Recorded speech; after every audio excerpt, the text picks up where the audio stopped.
A gente quer dar o nosso bom dia a todo o Brasil, a todas as pessoas que estão ligadas conosco. Desejamos que a paz de Cristo Jesus esteja em cada vida, em cada lar, em cada família, em você que talvez esteja trabalhando, é um vigilante, é um policial, é um médico, enfim. Qualquer que seja a função que você esteja exercendo neste momento, nesta madrugada, nós desejamos que a paz de Cristo Jesus esteja em sua vida. Mesmo que as torrentes da solidão, da angústia, do desespero estejam envolvendo você. De antemão quero dizer que nesta madrugada estamos aqui para exaltar o nome do Pai, do Filho e do Espírito Santo. E temos a plena convicção que através desta emissora, através desta rede que atinge o Brasil, você será alcançado por uma bênção potente das mãos de Deus. Quero levantar em você já uma expectativa para um grande momento de oração que iremos fazer nesta madrugada. E eu tenho a plena convicção que as palavras do autor da carta aos Hebreus, quando disse que Jesus Cristo é o mesmo de ontem, hoje e eternamente, se fará presente nesta madrugada. Jesus é o mesmo, e nesta madrugada eu tenho a plena convicção que a força do Altíssimo estará entrando no seu lar, estará entrando em sua vida, e Deus tem uma solução para você. Talvez você que esteja vivendo uma fé bem minúscula, talvez você que esteja vivendo o limite do seu cristianismo, porque as decepções têm lhe causado muitas tristezas. Eu quero te dizer, meu irmão e minha irmã, Deus tem uma bênção para você. Não estou aqui para falar mal de uma denominação que outrora eu pertenci. Muito pelo contrário, digo isso de coração, todos os meus irmãos protestantes, não apenas da Assembleia de Deus, mas da Batista, da Quadrangular, da Adventista, da Presbiteriana, da Luterana, de todas, eu os amo. Se eu outrora cometi muitos erros, falando mal da Igreja Católica, tirando muitos católicos do catolicismo para o protestantismo, posso dizer, como disse o apóstolo São Paulo, fiz na minha ignorância. Porque desde a minha infância eu aprendi a fazer uma leitura fundamentalista da Bíblia, ou seja, é aquela leitura ao pé da letra.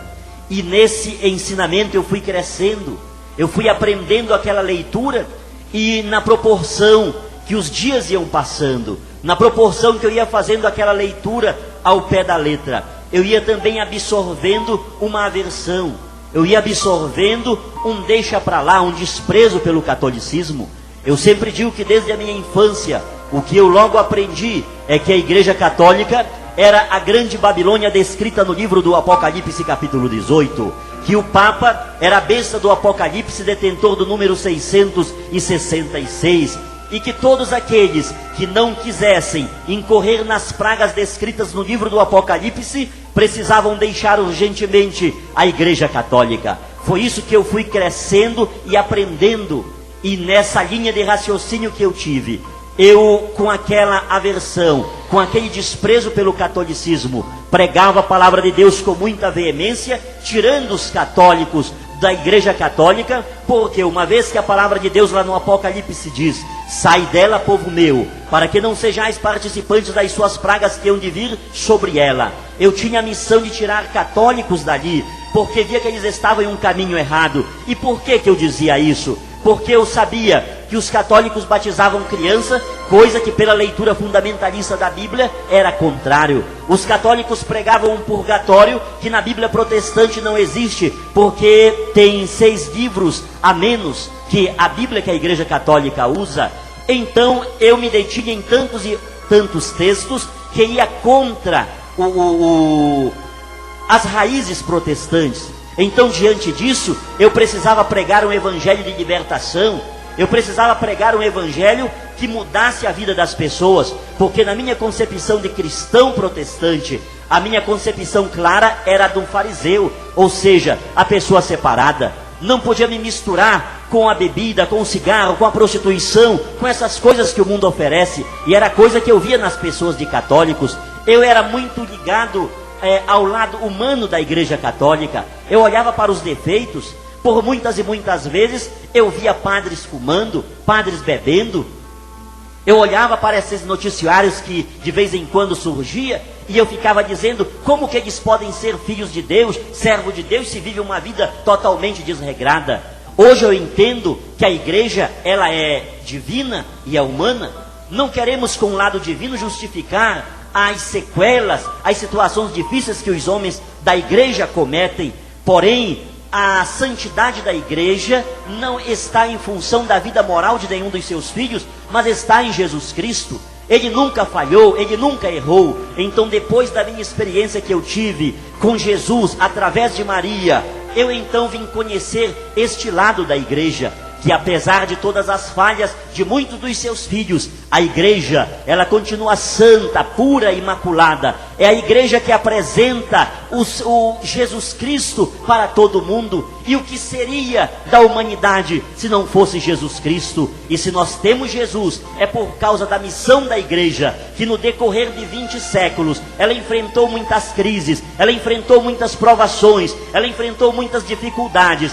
Porém, a igreja, depois de 2000 anos, apesar de todas as crises históricas que passou, crises que qualquer aluno do 2º grau conhece, mas ela continua de pé, ela continua abrindo fronteiras, ela continua levando a salvação para muitas pessoas, e isso dá-nos a certeza que se a igreja faz isso, é porque existe uma força sobrenatural que está na essência da igreja, e essa força está justamente nas palavras que o Senhor Jesus disse a Pedro: tu és Pedro, e sobre esta pedra eu edificarei a minha igreja, e nem as portas do inferno prevalecerão contra ela. Essa é a razão porque a igreja continua de pé, apesar de todas as falhas dos seus filhos, porque o Espírito Santo está com esta igreja, e esta igreja não foi fundada por um homem qualquer, mas foi fundada por Jesus Cristo. Então hoje, conhecendo esse lado, essa mística, a espiritualidade da igreja, eu posso louvar e exaltar a Deus, sabendo que a minha saída do protestantismo para o catolicismo,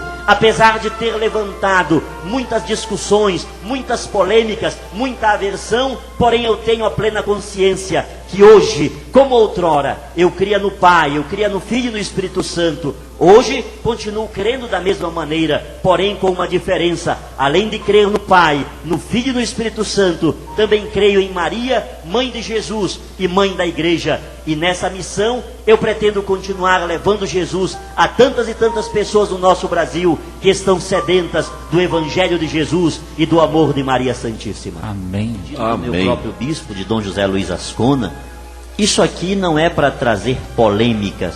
Nós não queremos aqui puxar briga, discussões infrutíferas. Simplesmente, ontem eu dizia o seguinte: São Pedro, quando ele entrando na Porta Formosa, que ele disse para aquele paralítico: não tenho prata e nem ouro, mas o que tenho isso eu te dou, em nome de Jesus levanta-te e anda. Quando o milagre aconteceu, diz o relato bíblico, que toda Jerusalém juntou-se para ouvi-lo e para ver o homem que tivera sido curado, porque ele estava com eles. Foi um milagre notório. Mas por causa disso, Pedro e João foram presos, e naquela prisão as autoridades judaicas disseram a Pedro e a João: parem de falar nisso. Mas Pedro disse o seguinte: mais importa obedecer a Deus do que aos homens, porque nós não podemos deixar de falar aquilo que temos visto e ouvido.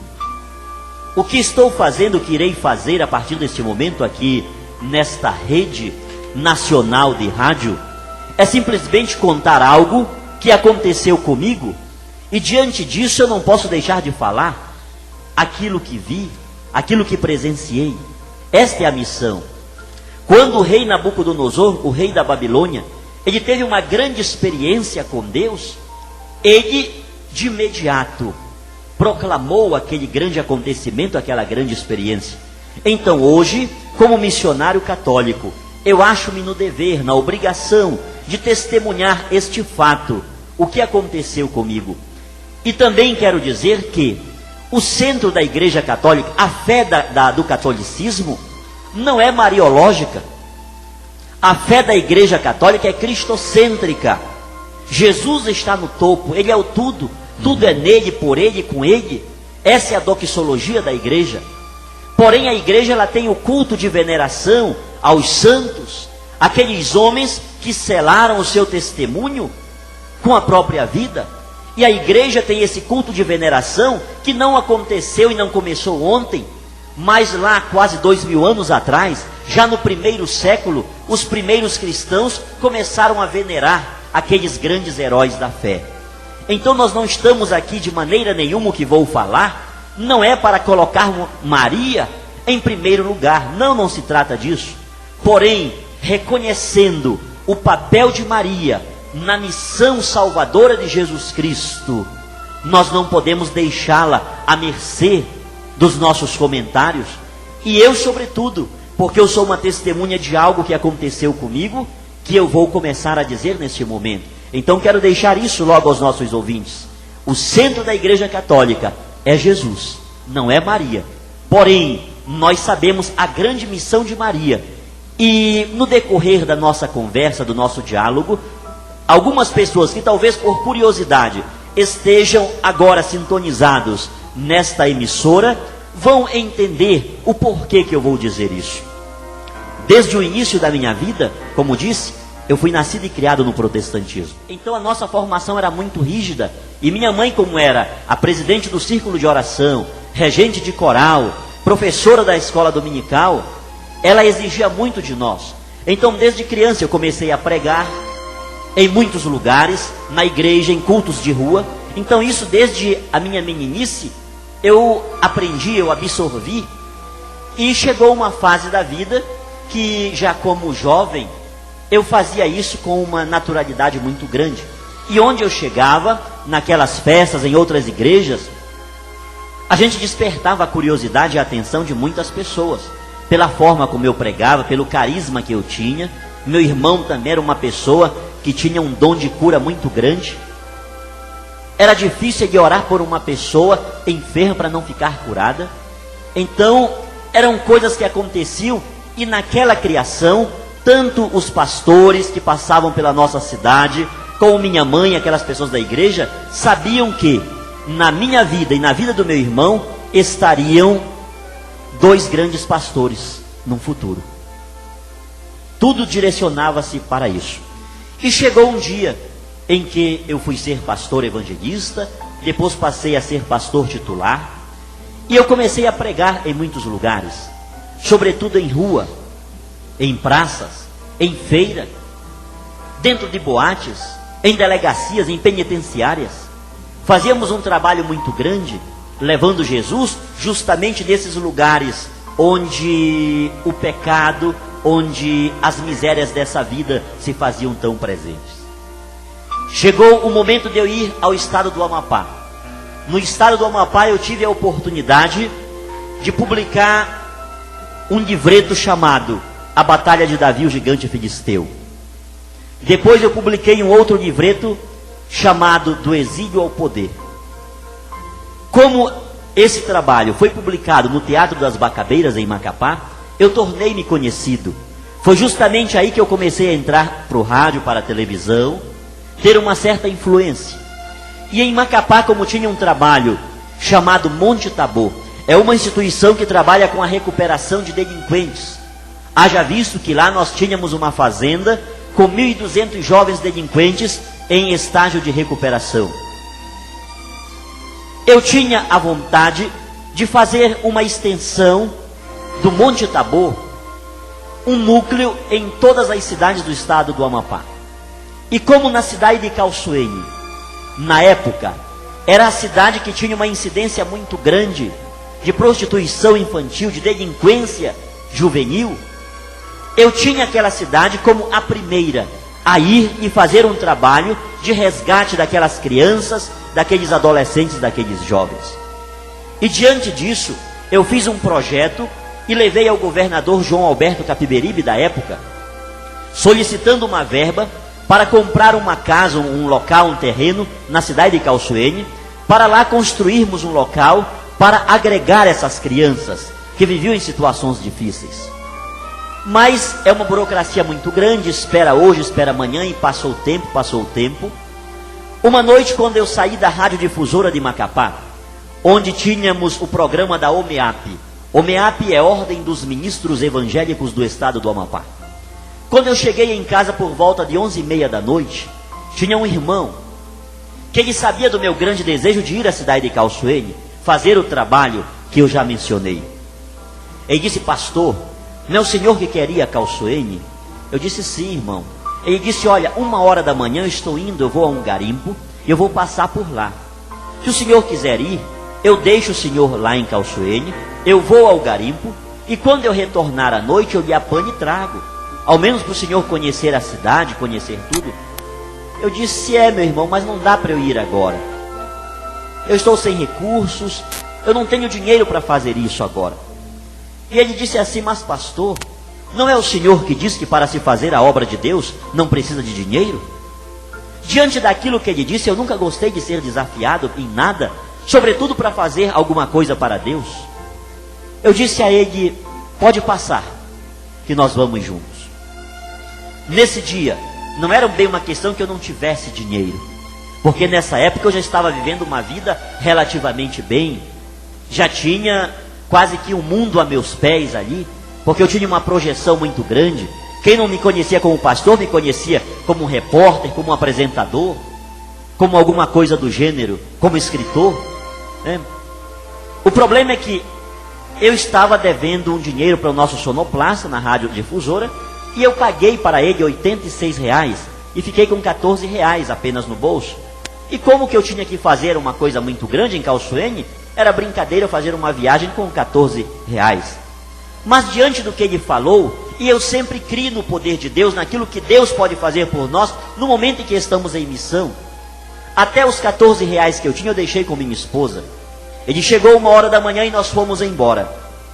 Chegamos na cidade de Calçoene às 9h30 da manhã. Ele deixou-me em frente à cachoeira e disse: pastor, às 9h eu estarei chegando por aqui. O senhor conhece a cidade, tudo, e nós retornaremos. Eu disse: tudo bem. Mas quando chegamos na cidade de Calçoene, eu já estava com uma ideia formada. Eu disse: eu vou à casa do pastor, vou dizer para ele o que eu vim fazer, e eu tenho cama, mesa e banho até o horário de eu voltar. Conheço a cidade. Esse foi o meu pensamento, esse foi o meu plano. Não sabia eu que o plano de Deus era outro na minha vida. E isso eu vim ter certeza quando eu cheguei, depois de informar-me onde era o templo da Assembleia de Deus e a casa pastoral. Ao chegar lá e saber que o pastor tinha viajado com a esposa e com a filha para uma outra cidade, e eu sem conhecer ninguém, eu fiquei ali apavorado, eu fiquei decepcionado. Eu disse: e agora? Que eu estou sem R$1 no bolso, não conheço ninguém, não tenho amigos aqui. Mesmo assim, eu dei uma volta na cidade de Calçoene, conversei com vários meninos, com algumas meninas, disse quem eu era, o que pretendia fazer, e eles disseram para mim: venha para cá e nos tire dessa situação, nós queremos a sua ajuda. Por volta de 11h30 da manhã, eu já não estava aguentando de fome, cansado, com sono, e eu comecei a sair da cidade de Calçoene, cerca de uns 200 metros. E nessa distância, eu saindo da cidade, entro para o lado esquerdo, onde tem uma árvore bem próximo à estrada. E eu parei embaixo daquela árvore, e como estava bem areioso embaixo da árvore, veio-me a ideia de deitar e dar um sono. Eu disse: o carro só vem às 9 da noite, eu vou dormir um pouco aqui. E comecei a limpar o local com o meu pé direito, e escorei-me com a mão direita naquela árvore. E naquele momento de cabeça baixa, eu comecei a fazer um questionamento. Eu disse assim: meu Deus, por que os teus filhos têm que sofrer tanto? A minha vida desde a minha infância foi nos teus caminhos, foi te servindo, foi te glorificando. E eu vim aqui para fazer um trabalho justamente com crianças. Crianças essas, das quais depende o nosso amanhã. São as nossas futuras autoridades, são os nossos futuros profissionais, serão os nossos futuros líderes eclesiásticos, jurídicos, executivos. E eu estou aqui nessa situação, com fome, com sono, sem dinheiro. Por quê que os teus filhos têm que sofrer tanto para fazer a tua obra? Eu estava de cabeça baixa, passando os pés no chão, com a mão escorada. Foi exatamente nesse momento que era meio-dia. Eu levanto a cabeça. O sol estava escaldante. E quando eu levanto a cabeça a uma distância de uns 3 metros, estava uma mulher alta, morena, dos cabelos longos, com uma roupa branca, que até hoje eu não sei dizer se era uma blusa e uma saia ou se era um vestido. De onde ela estava, ela disse assim para mim: você está com fome? Eu disse: sim, estou. E ela afirmou: você vai viajar. Ela aproximou-se de mim, colocou algo em minha mão direita e passou pelo meu lado esquerdo sem falar mais uma só palavra. Quando eu abri a mão, era simplesmente uma nota novinha de R$50. Ao ver aquilo, eu caí de joelhos já chorando. O protestante pentecostal, sobretudo, dá muito glória a Deus e aleluia. Eu caí no chão dando glória a Deus e aleluia. Se você acha, J. Lima, que eu falo um pouco estridente, imagine os aleluias e os glória a Deus que eu dei lá nessa hora. O senhor fala gostoso, como disse o padre Abério Cristi, e o senhor fala com um dom maravilhoso, né? Um dom assim, um dom de persuasão. O senhor fala e passa credibilidade. E o senhor falando, ninguém dorme. Se o senhor estivesse trabalhando no meu lugar, aqui nessa rádio, nesse horário, com certeza que a audiência seria o dobro. Ninguém dormiria. O senhor transmite vida. Amém, glória a Deus. Aleluia. Isso é Deus, né? A gente tem que agradecer aquilo que Deus dá pra gente, assim como Deus concedeu a você essa capacidade também muito grande, né? Que o Brasil todo sabe disso. Não é à toa que você recebe tantas ligações, está até congestionada as linhas aí. Não é para falar comigo, não, é para ouvir a sua aveludada voz. Pois é, então diante disso, eu caí de joelhos chorando, dando glória a Deus, aleluia, falando em línguas estranhas. E naquele momento na minha cabeça passou muito rápido: foi um anjo, foi um anjo, foi um anjo. Eu lembrei logo de várias referências, de vários episódios bíblicos, onde a presença de anjos foram autênticas. E nessa hora eu olho ainda de joelhos, na direção para a qual a mulher tinha ido. Porém não tinha mais mulher alguma. Eu não vi como essa mulher apareceu e nem como desapareceu. Aí foi que eu tive a certeza que era algo sobrenatural. Porém era um anjo, nesses caracteres como eu falei. Era uma mulher. Enquanto eu ainda estava de joelhos embaixo da árvore chorando, foi um momento muito forte na minha vida. Vai saindo um carro da cidade de Calçoene que ia a Macapá. Era uma D20 de um senhor que nós nos conhecíamos. Era o seu Jacó. Quando ele avistou-me embaixo da árvore, ele parou o carro bruscamente e disse: pastor Sidney. Eu disse: oi. Ele disse: o que aconteceu, pastor? Eu disse: nada. Ele disse: como que não aconteceu nada? O senhor está chorando? O senhor vai a Macapá? Eu disse: vou. Ele disse: então entra aqui, que eu estou indo para lá, eu vou te deixar na sua casa. Foi um segundo milagre que aconteceu. O que aconteceu, pastor? Disse ele.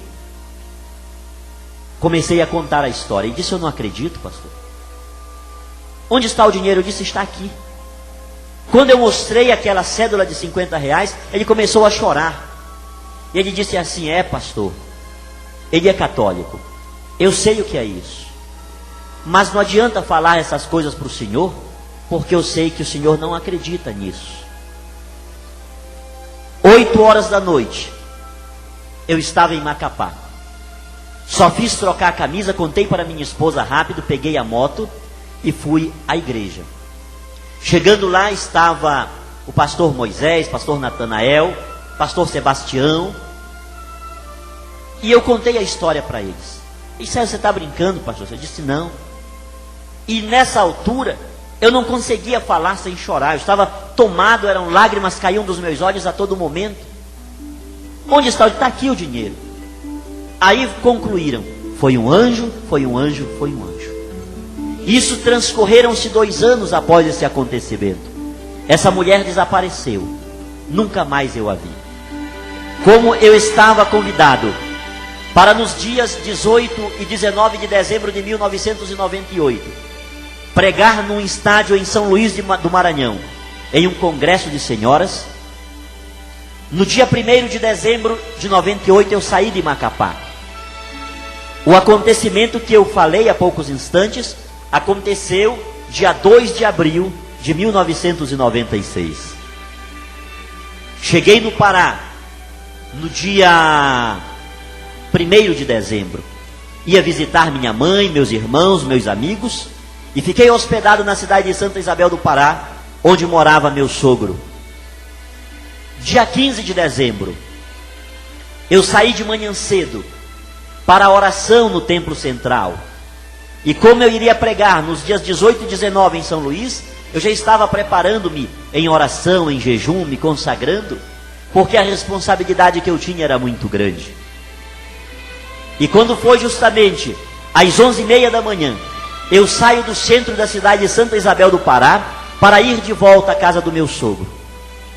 Quando eu cheguei próximo à entrada da cidade, para atravessar a BR-316, eu novamente parei embaixo de uma árvore, porque o sol estava muito quente, para descansar um pouco, para poder atravessar a BR e chegar na casa do meu sogro. Bem na entrada de Santa Isabel do Pará, tem a imagem de Santa Isabel de Portugal, que é a padroeira da cidade. Eu sentei-me e coloquei a cabeça entre os dois joelhos.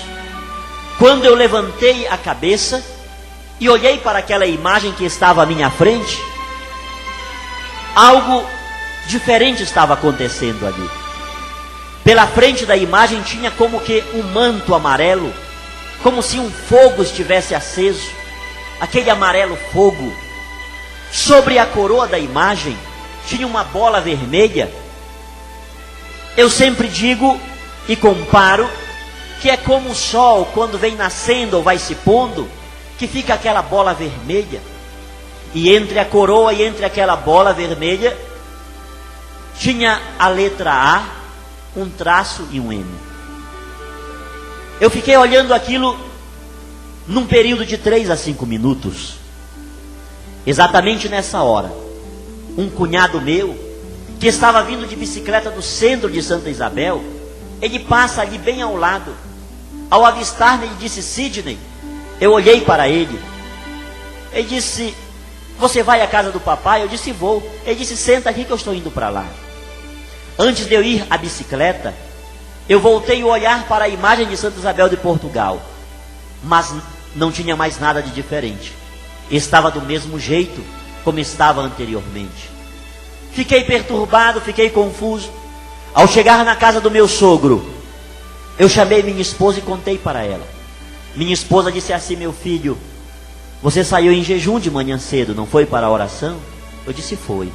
Você tomou café na casa de algum irmão? Você merendou? Eu disse: não, não comi nada. Eu ainda vou entregar o meu jejum agora. Ela disse: tá bom, então entregue o seu jejum, vá tomar um banho e venha tomar um pouco de café e almoçar, porque o seu mal é fome. Você estava com fome, no sol quente, baixou a cabeça, quando levantou estava vendo coisas. Tomei banho, tomei um pouco de café, almocei, dormi. À noite fomos à igreja, voltamos, jantamos e dormimos.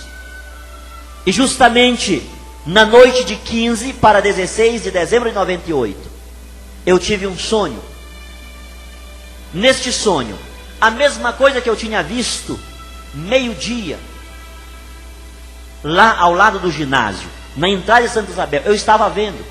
Do mesmo jeitinho eu estava embaixo da árvore. Eu sempre digo que se o meu cunhado não tivesse chegado naquele momento, não seria preciso o sonho não teria existido. Mas como eu fui interrompido, o sonho teve que existir, porque era um complemento daquilo que tinha acontecido no dia anterior. A mesma coisa, aquela bola vermelha, o A, o M, aquele manto de fogo, com uma diferença. A imagem de Santa Isabel de Portugal, ela está sobre um pedestal de uns 4 metros de altura. E como que flutuando, ao lado da imagem de Santa Isabel de Portugal, a dita mulher, que há 2 anos atrás tinha dado-me a nota de R$50. Isso no sonho. Flutuando ao lado da imagem, com a mesma roupa, do mesmo jeito. E em sonho ela deu-me uma mensagem dizendo: eu te escolhi, não temas. Tu converterás multidões antes do grande acontecimento. Encontrarás um que tudo te explicará. Muitas lutas enfrentarás, mas terás a vitória. E o que tu queres, não te preocupes, tudo será resolvido. Acordei, olhei no relógio, eram 3 horas da madrugada. Chamei minha esposa, a qual acordou espantada, e eu disse para ela: filha, aquele negócio que aconteceu ontem, você disse que era fome, mas agora eu já almocei, já dormi, já jantei, e aconteceu isso assim, assim, assim. Ela disse: pegue uma caneta e um papel e escreva isso. A partir desse momento eu não dormi mais. Peguei a minha Bíblia, li alguma coisa, dobrei o joelho e fiquei orando até às 6 da manhã, pedindo um discernimento, pedindo que Deus iluminasse-me, porque eu queria um discernimento do que seria aquilo. Foi exatamente que às 6 horas da manhã, quando eu levantei-me do lado da cama, eu estava convicto de procurar um padre, o padre da cidade de Santa Isabel, que trata-se do meu pároco, Padre Cláudio de Souza Barradas, porque para mim, somente um padre é quem poderia dar-me a explicação do que estaria acontecendo. Porém, eu tive a infelicidade de nesse dia não falar com ele, porque ele fez uma viagem. Mas em dias posteriores, eu então conversei depois das 6 horas da manhã, quando eu resolvi ir falar com o padre, que não consegui falar com ele. Porém, eu deixei um recado com a secretária da paróquia. Ela perguntou meu nome, quem eu era, e eu disse que era um pastor, que estava de passagem ali, de viagem a São Luís do Maranhão. E ela anotou tudo. Isso era dia 16 de dezembro de 98. Dia 17, às 10 horas da manhã, 2 pastores chegaram na residência do meu sogro para conduzirem-me até São Luís do Maranhão. Às 4 horas da tarde, nós estávamos na cidade de Paruá, já no estado do Maranhão. E combinamos, éramos 3 pastores, de visitar o pastor daquela cidade. Vamos tomar um café para a gente seguir viagem. Logo que chegamos, o pastor, quando viu-me, disse: pastor Sidney, Deus mandou o senhor aqui agora, porque nós estamos iniciando um trabalho hoje, e o pastor que viria fazer a pregação terminou de ligar dizendo que não pode vir, e foi Deus quem me mandou aqui. Eu disse: não, pastor, não tem como ficar, nós estamos de viagem, precisamos chegar rápido a São Luís, porque amanhã e depois eu tenho pregação para fazer lá. Ele disse: não, senhor, o senhor pode sair daqui cedo, até umas 10 horas da manhã, e cedo vai chegar em São Luís, não é preciso, o senhor vai pregar aqui. Combinamos e ficamos na cidade do Paruá. Nessa noite fiz a pregação, e foi a última vez que eu tirei católicos do catolicismo para o protestantismo. No apelo que é feito para se aceitar Jesus, nessa noite veio 37 pessoas. Na manhã, já do dia 18, às 7 horas da manhã, nós estávamos em torno da mesa para tomar café, quando alguém bateu na porta. O pastor foi atender, era um rapaz, com o seguinte recado: pastor, é para o senhor ir agora ali na casa do titio, que teve um problema sério lá. O pastor disse assim: eu não posso ir, não posso porque eu tenho visitas e eu não irei deixá-lo. Mas ele falou assim, parece com uma frieza tão grande, e quando ele falou aquilo, parece que algo queimou dentro de mim, e eu lembrei-me do que Jesus disse, que o bom pastor, ele dá a vida pelas ovelhas. O bom pastor, ele deixa 99 ovelhas no aprisco, que vai atrás de uma que está dispersa, desgarrada, ferida, doente. Ele coloca em seus ombros e traz alegre para o redil, para alegrar-se com as demais. Diante daquilo eu disse assim: pastor, se o senhor permitir, eu irei com o rapaz. Ele disse: é o senhor que sabe, contanto que o senhor esteja aqui antes de 10 horas para a viagem. Eu disse: tudo bem. Peguei a minha Bíblia, e acompanhei aquele rapaz. Quando chegamos em frente à casa de seu tio, ele bateu na porta, o senhor veio, ele disse: olha, titio, o pastor que veio foi esse, o outro não pôde vir. Eu entrei na casa e o rapaz foi para a casa dele, umas 4 ou 5 casas após aquela. Ele pegou um tamborete, como é dito lá naquela região do Pará, Maranhão, é um banquinho, colocou no meio da sala e disse: aguarde um pouquinho. E ele foi lá dentro. Quando ele voltou, foi com a esposa. Sua esposa estava com o corpo cheio de hematomas. Inclusive o olho dela estava assim quase que para pular, para sair. E ele disse assim: pastor, eu mandei chamar o pastor aqui para fazer uma oração de separação. O que o senhor está vendo aí foi muita pancada que eu dei nela. Nós já havíamos discutido muito, mas nunca tinha ocorrido isso. Mas hoje, diante do que aconteceu, eu tenho a plena consciência que se nós continuarmos juntos, eu irei matá-la. E para que isso não aconteça, eu quero que o Senhor dê aqui uma bênção de separação, que é para ela ir abençoada para um lado e eu vou abençoado para o outro. Como pastor, eu fiz muitos casamentos, e sempre o que eu pregava nos sermões, como acontece hoje na Igreja Católica também, era que o que Deus uniu, não separe o homem. Deixará o homem seu pai e sua mãe, e unir-se-á a sua mulher, e serão 2 numa só carne. E eu comecei a pregar isso para eles. Comecei a falar sobre o perdão, sobre o amor, sobre a misericórdia, a tolerância. Mas no meio das minhas palavras, aquele homem interrompeu-me e disse: pastor, pare de falar. Nós já decidimos que vamos nos separar, só queremos a sua bênção, a oração. Eu peguei a mão dele de um lado e a dela de outro, e comecei a fazer uma oração. Em meio àquela oração, eu senti que alguma coisa tinha caído sobre as minhas mãos. Ao abrir os olhos, eles estavam chorando, eram lágrimas. E eu prossegui a oração. No final daquela oração, eles abraçaram-se chorando e disseram que não iriam mais separar, que eu tinha sido um anjo de Deus enviado àquela casa para uni-los novamente. Aquele conflito, aquela briga, aquela situação horrível tinha servido de alicerce para uma nova construção matrimonial. Aquele foi um momento muito forte, de grande emoção. As lágrimas caíram dos nossos olhos. Nós vimos ali a manifestação da presença de Deus. Porém, assim que terminou aquela oração, aquele homem começou a olhar atônito nos 4 cantos da sala.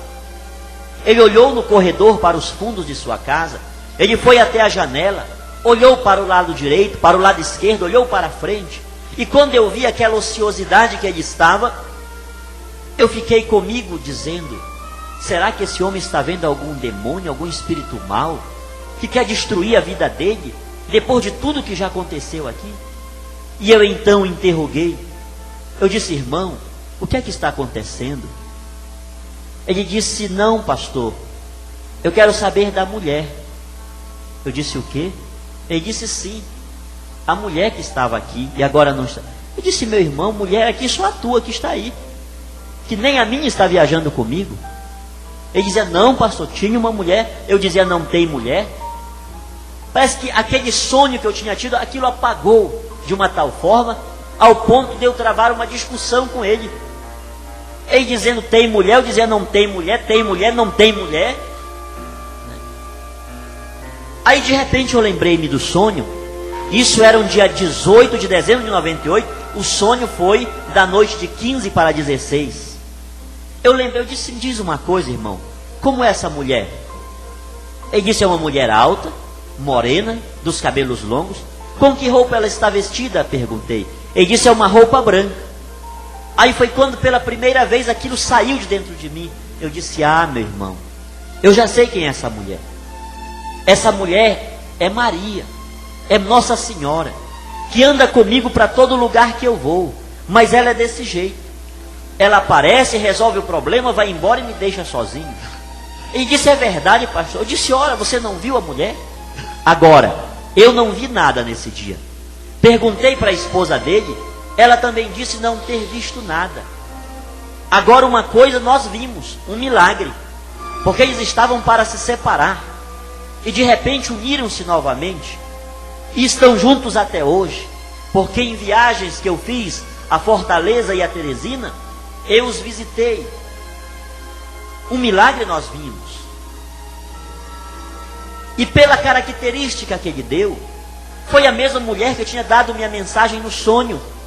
E foi a mesma que daquela época em diante, para trás, há quase 2 anos, tinha dado-me a nota de R$50.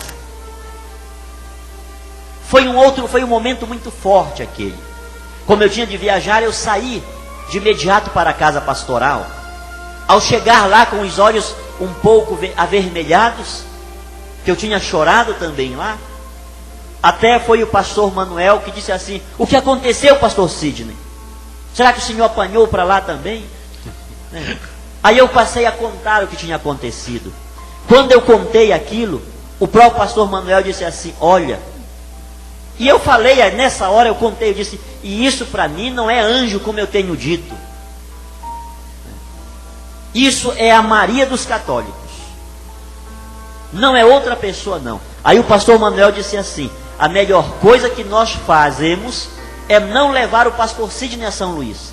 Porque quando chegar lá no estádio, no meio de tanta gente, a primeira coisa que ele vai fazer é dizer que a Maria dos católicos apareceu para ele e vai acabar com todo o nosso trabalho.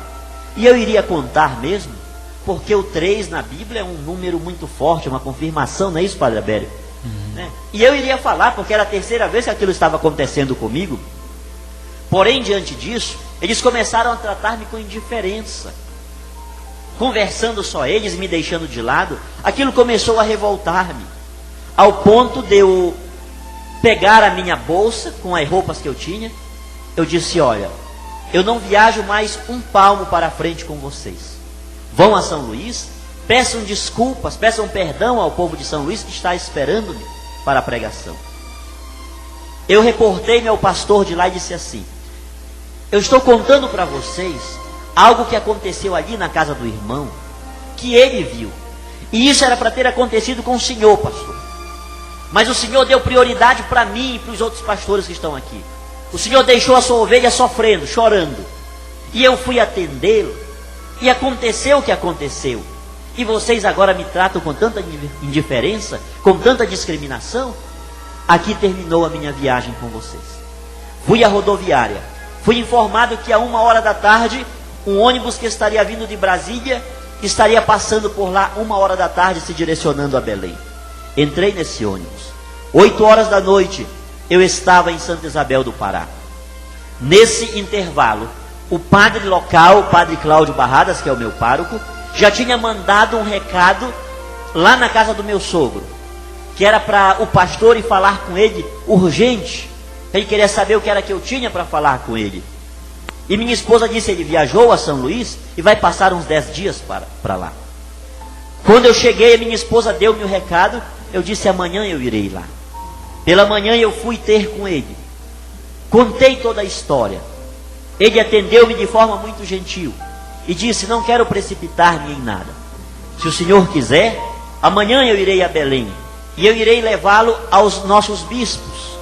Trata-se do Dom Vicente Joaquim Zico, que é o arcebispo metropolitano de Belém, e o Dom Carlos Verzeletti, que é o bispo auxiliar. Chegando lá, pediram que eu contasse a história. Contei toda aquela história.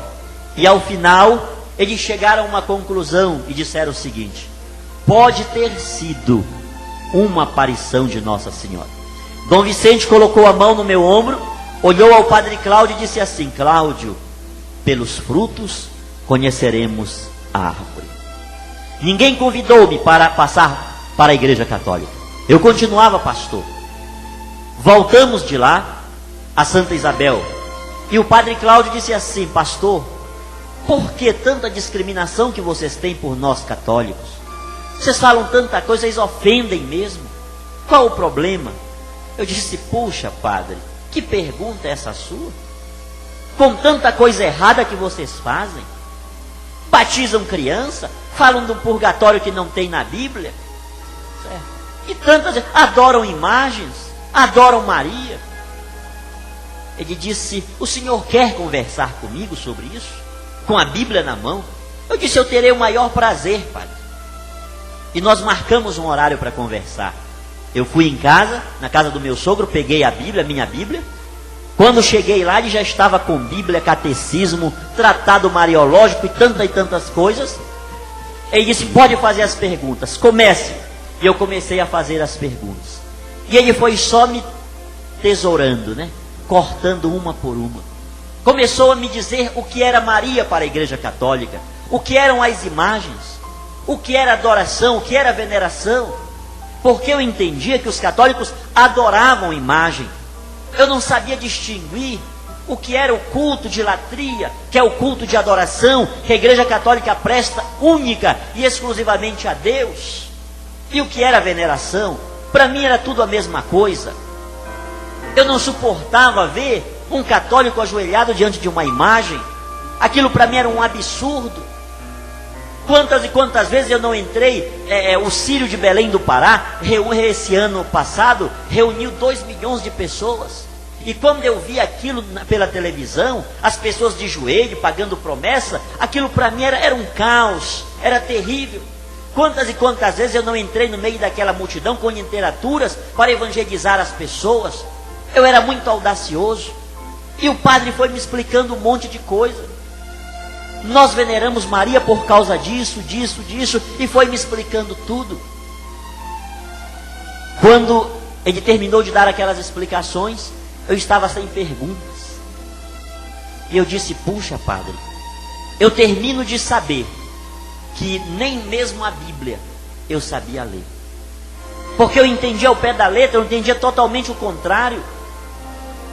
Para mim, todos os católicos estavam no inferno. E só quem era da minha igreja estava certo. Haja vista que quem sabe muito bem o radicalismo protestante, o povo, por exemplo, da igreja quadrangular, de igreja batista, não hoje, porque hoje a doutrina da Assembleia de Deus ela está já muito suave. Mas antigamente existia uma rivalidade tão forte de assembleianos com pessoas de quadrangular, da igreja batista, simplesmente por questões de costumes. Porque o assembleiano não usava, a mulher da Assembleia de Deus não usava batom, não usava maquiagem, e os da quadrangular da Batista usavam. Então eu tinha esse conceito de que quem estava certo e quem estava salvo eram as pessoas da minha igreja. Eu digo isso com muita propriedade, eu era aquele fariseu mesmo, e essa é uma das razões porque eu fiz essa música de número 14, Perdão, só quem julga é Deus. Porque eu condenava mesmo as pessoas. Quem fosse da minha igreja, estava no céu, estava salvo. E quem fosse das outras, e sobretudo da igreja católica, estava, como diz lá aquela novela que passou, no mármore do inferno. Era assim que eu via a situação. Mas Deus, Ele vai se manifestando de forma tão grande. E na humildade daquele diálogo que eu tive com o padre, eu fui compreender o quanto eu estava errado, o quanto eu condenava, o quanto eu julgava, o quanto eu massacrava as pessoas. Quantas e quantas vezes eu entrei na casa de muitos católicos com a Bíblia na mão, e muitos católicos, porque na verdade deixam, não querem, eu posso até dizer assim, conhecer a grandeza da sua igreja, não tem argumento para conversar com ninguém. Eles não se dão conta do grande patrimônio que eles têm na mão. A Igreja Católica tem um arsenal cultural, teológico, filosófico, de todas as maneiras, que ensina o caminho a Jesus. Mas muitos católicos, por não terem esse conhecimento, muitas das vezes por pura negligência, essa é a grande verdade, não sabem conversar, não sabem explicar nada. E eu entrei na casa de muitos desses católicos. Eu cansei de ver católicos amontoar muitas imagens, colocar dentro de um saco, tacar fogo, quebrar no quintal, e quando abrir a boca era para dizer, eu quero aceitar Jesus, pastor Sidney. Eu cansei de fazer isso. Mostrava dentro da Bíblia, dentro de textos escolhidos por mim, a dedo, que eles adoravam imagens, e que aquilo era culto a demônios. Os católicos para mim eram um povo como aqueles povos do Velho Testamento, que adoravam outros deuses. E justamente por aí, por esse meu pensamento que eu tinha, eu comecei a ver naquela conversa o quanto eu tinha massacrado o catolicismo, o quanto eu tinha acusado tantas pessoas, o quanto eu tinha mostrado um outro rumo às pessoas, para que as pessoas seguissem, porque as imagens nada mais são do que referenciais para nós cristãos. Lá na carta aos Hebreus, no capítulo 11, nós vemos lá, está lá, na galeria dos heróis da fé, homens que foram maltratados, foram cerrados ao meio, foram queimados, morreram ao fio da espada, homens dos quais o mundo não era digno, e eles morreram por amor a Cristo. E quando nós olhamos para a imagem desses homens, nós nos espelhamos no testemunho de fé que eles deram. Esse é o trabalho das imagens na igreja. Eles são indicadores, são sinalizações, são setas ao longo de uma estrada. Todas as vezes que nós percorremos uma estrada, nós vemos várias placas com sinalizações. A placa, ela não é o lugar para onde o condutor vai, mas ela está indicando o lugar para onde ele tem de ir. É o que as imagens fazem, é o que elas dizem para nós. Nós vencemos. Santo Agostinho, em certa ocasião, ele disse: se esses homens e essas mulheres, eles puderam ser santos, eu também poderei ser. Então foi o que esses homens e mulheres fizeram. E hoje a igreja venera, segue o testemunho de vida, o testemunho de fé, testemunho esse que foi selado com o próprio sangue e com a própria vida. Por causa de Cristo morreram, deram tudo de si.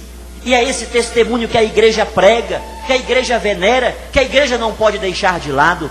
Mas eu entendi ao contrário. A partir desse momento, eu viajo para Macapá com um tema, o meu tema de mensagem. Eu disse: vou continuar sendo pastor, mas eu vou fazer de tema das minhas mensagens o sim de Maria. O cumpra-se em mim toda a vontade do Altíssimo. O eis aqui a escrava do Senhor. A minha alma engrandece ao Senhor, e o meu espírito exulta no Deus meu Salvador. De horas em diante todas as gerações me chamarão de bem-aventurada. O fazei tudo quanto ele vos disser. E ao chegar no estado do Amapá, eu comecei em todos os lugares que eu ia pregar, era o sim de Maria. Não saía mais das minhas mensagens a pessoa, a figura de Maria. Eu estava convicto do que ela era, e comecei não mais a fazer aqueles convites: venham aceitar Jesus, deixe a sua igreja. Aquilo para mim começou a deixar de existir. Eu comecei a ver os católicos de outra forma, e eu queria pegar livros e mais livros para ler sobre Maria, sobre o que era o catolicismo. É justamente que a partir daí, quando eu estava pregando essa mensagem, a convenção do ministério que eu pertencia, da igreja que eu pertencia, chamou-me para que eu fizesse uma retratação. Ou eu deixava de pregar aquela doutrina dos católicos, ou eu seria disciplinado, na igreja católica seria excomungado, afastado das funções pastorais. E naquela reunião, quando eu fui, a pauta da reunião era a minha pessoa, porque eu estava pregando doutrina da igreja católica. E naquele momento, quando deram-me, a comissão de sindicância deu-me a palavra, eu levantei e me disse: hoje estou sendo interrogado, porque eu estou pregando sobre o sim de Maria, mãe de Jesus. Nós só temos Jesus, nós só pregamos Jesus da nossa igreja por causa de Maria, porque quando Deus precisou dela para que a plenitude da revelação se concretizasse, como diz São Paulo, na plenitude dos tempos, Deus enviou o seu filho, nascido de uma mulher. Por causa disso eu estou sendo questionado a retratar-me. Porém eu quero fazer uma colocação. Por quê? Que nós pregamos sobre todos os homens e mulheres que a Bíblia fala. Pregamos sobre o Moisés, pregamos sobre o Noé, pregamos sobre o Adão, pregamos sobre o Davi, sobre o Salomão, sobre o Pedro, tudo isso. Eu disse: realmente, eles foram grandes homens de Deus, mas foram grandes pecadores. A Bíblia diz que Moisés, ele era o homem mais manso da terra. Mas eu descobri na Bíblia que esse homem mais manso da terra, ele matou um e enterrou na areia. Davi era considerado a menina dos olhos de Deus, mas sabe o que ele fez? Ele mandou matar Urias para ficar com a mulher dele, um pecado de adultério.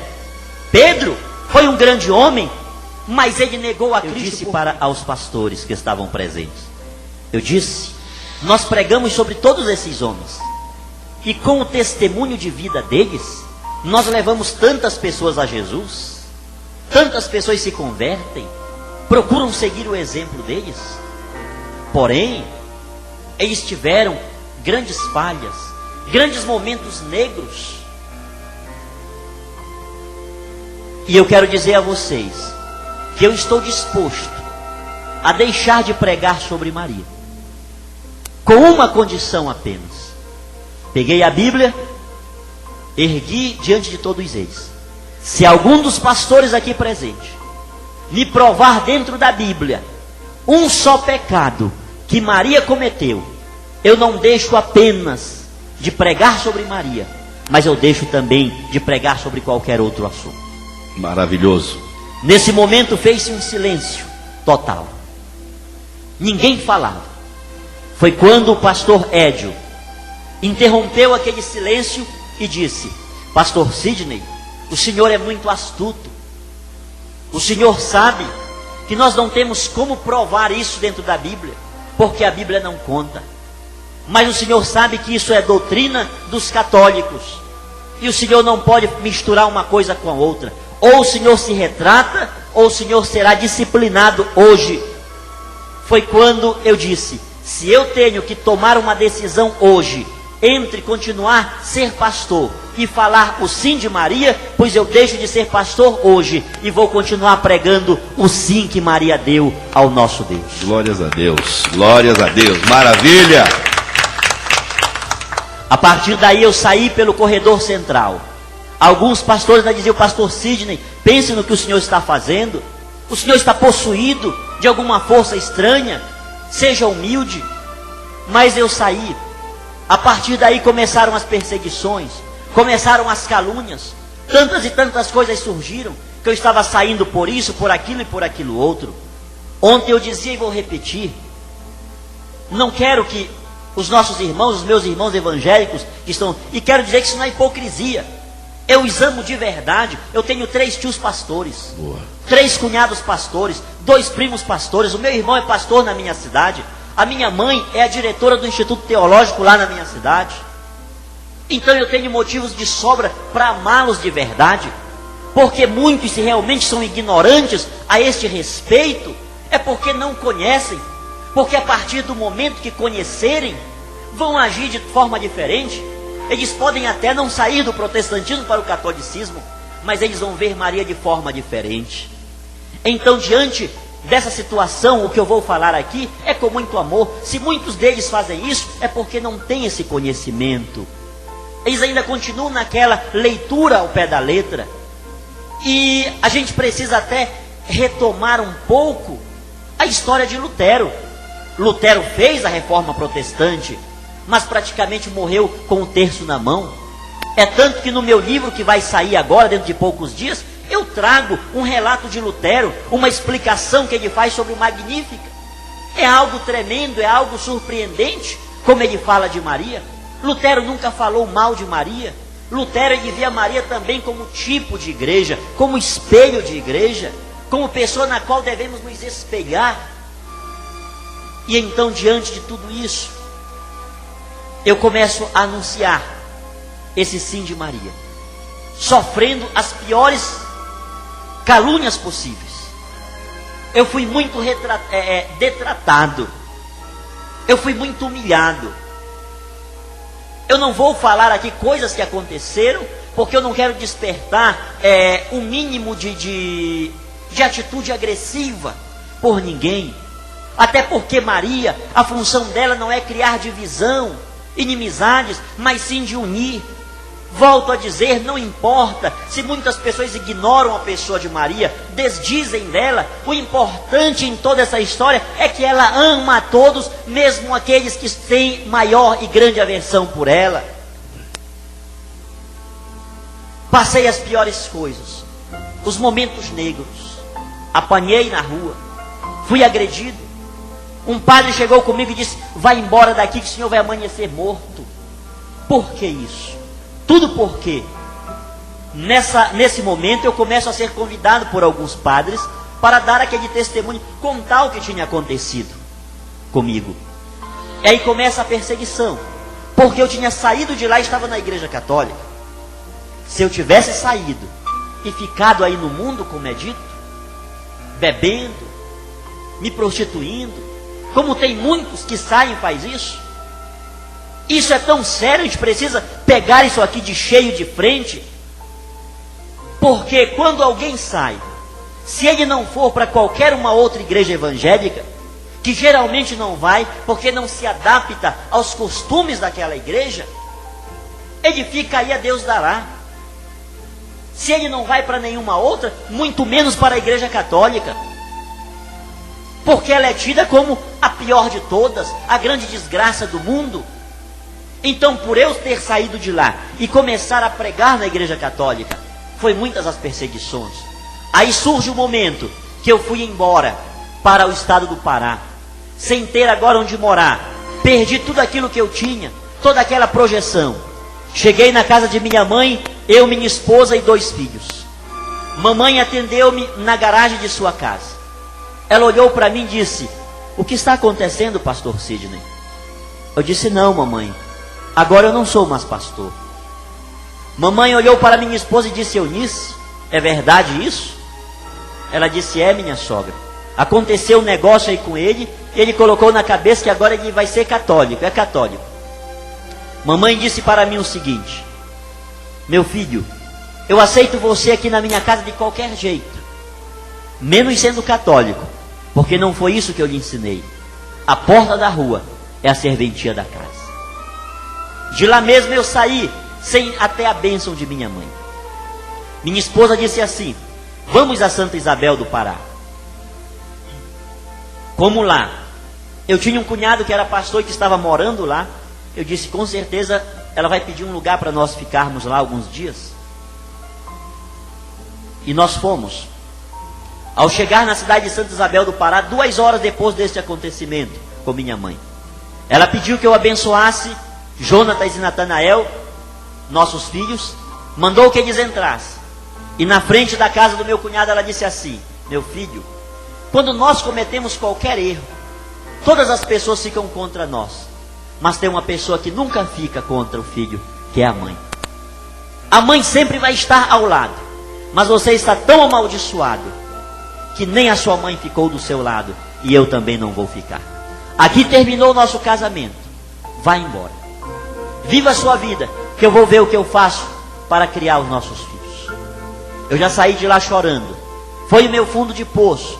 Foi um momento muito triste, muito crucial na minha vida. Foi nessa hora que eu comecei a sentir o que era o amargor da vida, o que era estar sofrendo por ser católico, por ter deixado uma posição, por ter deixado tudo aquilo que eu tinha. Enquanto eu viajava de Santa Isabel do Pará a Belém, no santuário de Fátima, tinha uma senhora que estava rezando o terço, coisa que ela costumeiramente faz no santuário de Fátima. Enquanto ela estava rezando, ela escutou uma voz que dizia para ela: vai à rodoviária agora, porque tem um filho meu precisando muito de ti. E ela foi à rodoviária. Foi nesse exato momento que eu também fui desembarcando do ônibus.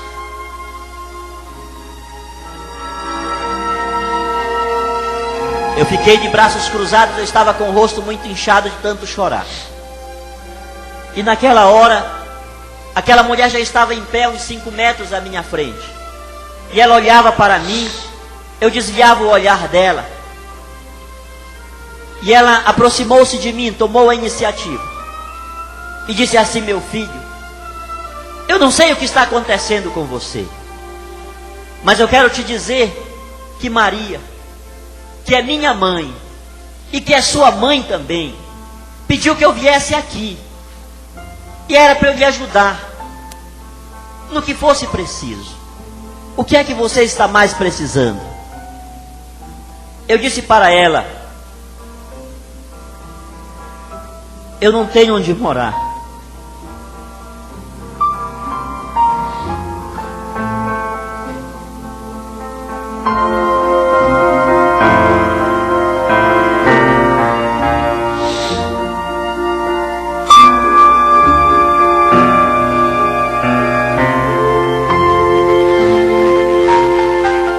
Eu terminei de ser expulso da minha casa por minha mãe.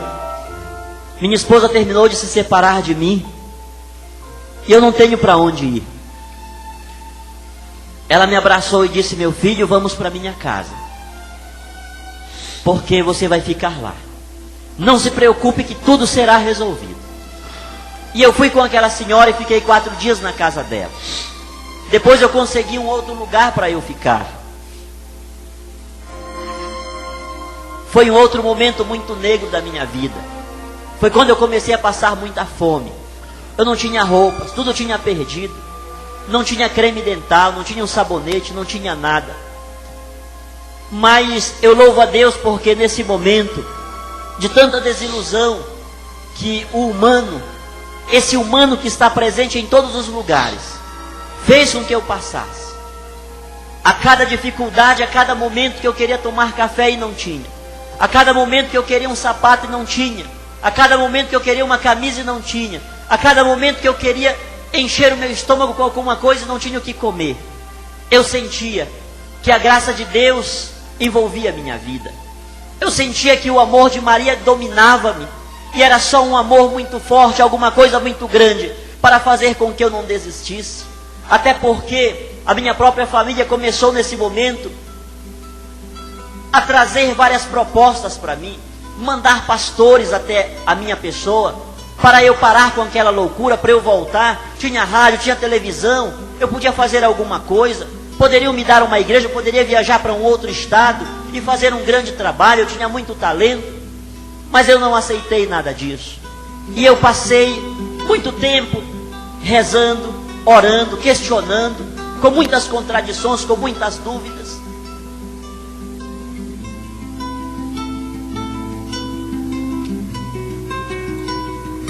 Mas em todos esses momentos Deus concedeu-me a graça de manter-me de pés.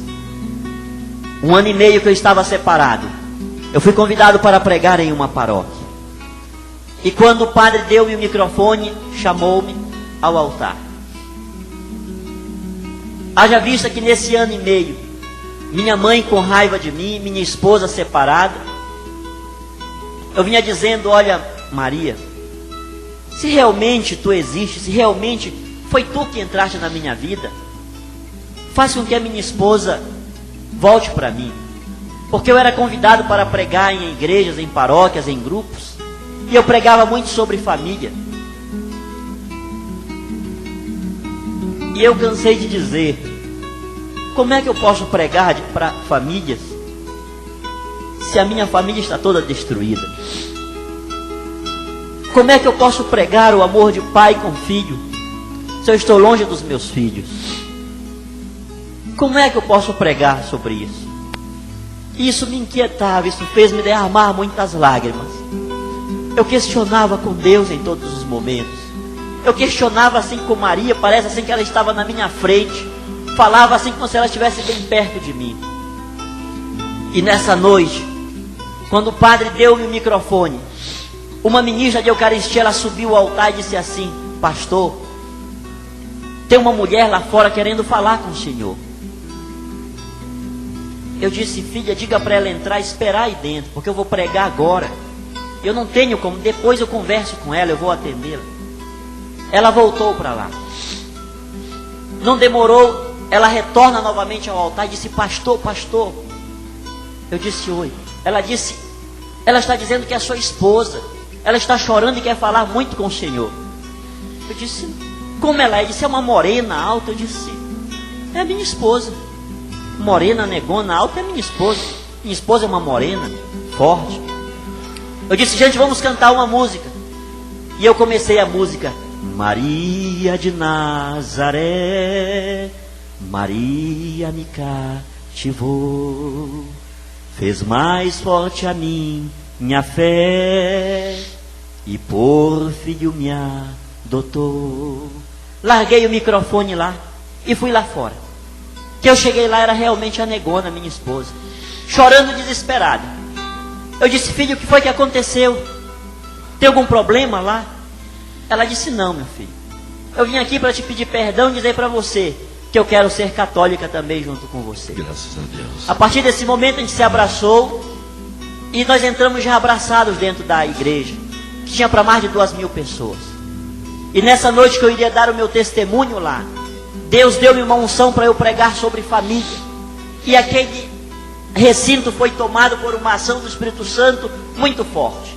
Eram muitos maridos pedindo perdão para a esposa, esposas para marido, filhos para pai. Deus tomou conta daquele lugar. A partir desse momento, eu começo a viver uma outra situação. Minha mãe pediu que eu fosse à vigia falar com ela. E eu fui um pouco retraído, sem saber o que ela queria falar comigo. Quando eu fui chegando na casa de mamãe, a garagem estava aberta. Quando eu fui entrando, ela vinha saindo.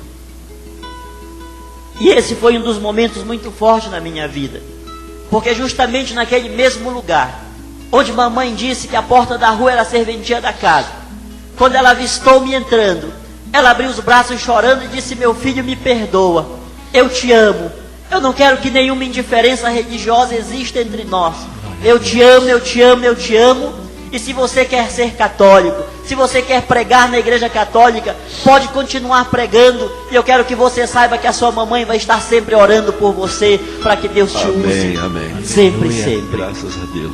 Isso foi forte. É assim que Deus faz. É assim que Deus trabalha. Hoje ainda temos muitos problemas, muitas dificuldades. As lutas surgem. O que aquela mulher disse-me no sonho? Que eu enfrentaria muitas dificuldades. Isso tem cumprido-se à risca.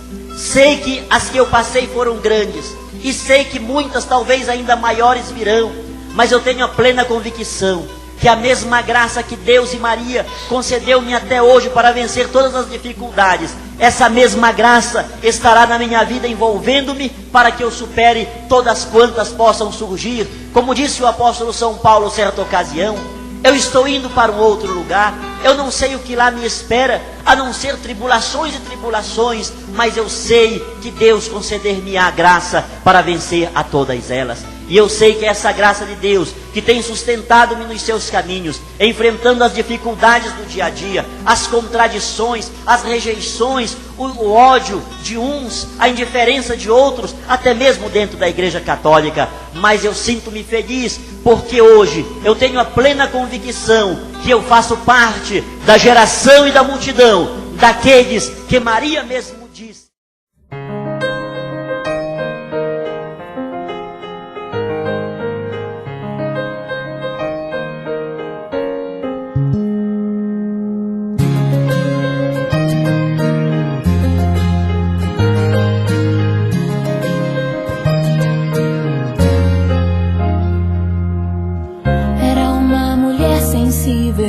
A Deus serva submissa, viveu ao Senhor sempre rendida.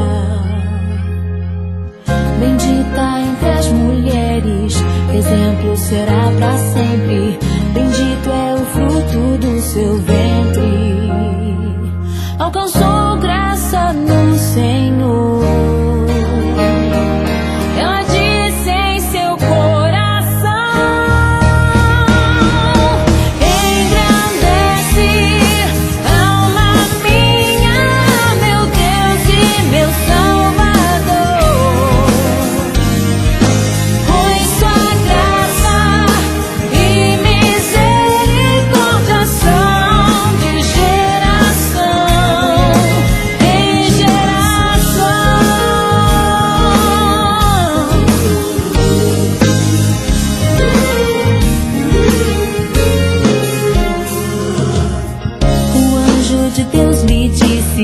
não temas, és escolhida, e a ti um favor foi concedido. Teu filho será investido de glória e poder divino, virá a salvação desse